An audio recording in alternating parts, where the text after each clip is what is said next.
चालू करेंगे, इस पे रखें और थोड़ा सा जीरा है, एक तेजपत्ता है, इसे हम डालेंगे। छोटा साइज लिए हैं, मीडियम में, इसको मिक्सी में डाल देंगे हम। आप भी इसी तरह बना के देखिए। ये हम खड़ा लहसुन लिए हैं, पेस्ट है, अब इसी में ऐड करेंगे। नमक है, ये हमारा 500 ग्राम है।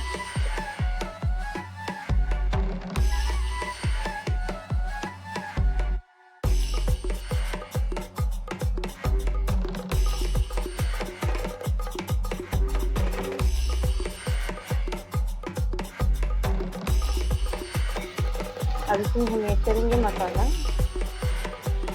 हमारा मसाला है, अब इसमें हम ऐड करेंगे। अब इसको हम चला के देख लेते हैं कि हमारा पक गया है।